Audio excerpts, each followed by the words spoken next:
आज मैं आपको बताऊंगा कि एक्सल में कमी है, ये आपको कैसे पता चलेगा। उसका सबसे पहला रीजन क्या होता है? सबसे पहले क्या होता है, इसके रबड़ के बूट कट जाते हैं और कभी कभी क्या होता है, बूट भी नहीं कटता तब भी आवाज आ जाती है। अब ये रबड़ बूट कटने की वजह से इसमें डस्ट, मिट्टी और पानी वगैरह जाने की वजह से ये एक्सल डेड हो चुका। अब इस एक्सल की ऐसी पोजीशन हो चुकी है, कहीं भी टूट सकता है। इसमें आप कैसे अनुमान लगाएंगे भाई मेरा एक्सल सही है या गलत है या टूट जाएगा? सबसे पहले तो जब आप गाड़ी की कटिंग करेंगे, ये हिस्सा कटिंग करेंगे, तो इसमें कड़कड़ की आवाज आएगी। इससे आपको ये पता चल जाएगा कि भाई ये एक्सल में आवाज है या नहीं। यदि आप लेफ्ट को टर्न करते हैं तो राइट के एक्सल में आवाज आएगी और राइट को टर्न करते हैं तो लेफ्ट के एक्सल में आवाज आएगी। आवाज कटिंग पे आएगी। और कभी कभी क्या होता है कि गियर बक्से की तरफ से भी आवाज आती है। उसका रीजन क्या होता है कि इसकी रोलर बेयरिंग टूट जाती है।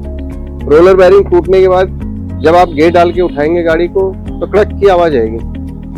उस आवाज को काफी सारे मैकेनिक भी नहीं पकड़ पाते और कहते हैं भाई किसी और चीज, कोई माउंटिंग की कमी है, किसी और चीज की कमी है, लेकिन इसमें अधिकतर एक्सल की कमी आती है। जब आप गाड़ी लेके चलेंगे तो आपकी गाड़ी वाइब्रेशन करेगी। उससे 30 से लेके 50 की स्पीड में आपकी गाड़ी वाइब्रेशन करेगी बहुत ज्यादा।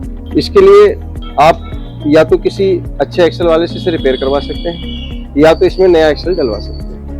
उससे आपकी समस्या का समाधान। कभी भी एक्सल में लापरवाही नहीं बरतनी चाहिए कि गाड़ी में हमारे एक्सल में आवाज आ रही और जी चल लेना, चलती रहेगी, कोई दिक्कत नहीं। आपकी गाड़ी कहीं भी रास्ते में खड़ी हो सकती है और खासकर बरसात के समय में। बरसात के समय में कभी भी आप रिस्क मत लेना कि भाई जो है हमारा एक्सल आवाज कर रहा, कोई बात नहीं, कई महीनों से चल रहा, आवाज कर रहा था, टूटा नहीं। लेकिन बरसात में अधिकतर टूट जाता है। क्यों? पानी जाने की वजह से बेयरिंग जाम हो जाती है। बेयरिंग जाम होने की वजह से एक्सल अधिकतर टूट जाता है। इसलिए हमने पहले भी कई सारे वीडियो इसके बारे में बता चुके हैं कि एक्सल कैसे तैयार होता है और क्या क्या चीजें डलती हैं, किस हिसाब से काम करता है। उसे आप हमारे और वीडियो में देख सकते हैं। मेरे चैनल को सब्सक्राइब कर सकते हैं और लाइक शेयर भी कर सकते हैं। यदि कोई चीज आपके समझ में नहीं आती है या किसी भी गाड़ी के एक्सल के बारे में आप जानकारी देना चाहते हैं तो मेरे नंबर पर संपर्क कर सकते हैं। राजेश कार एक्सल के नाम से मेरी दुकान है और 32 साल मुझे काम करते हो गया।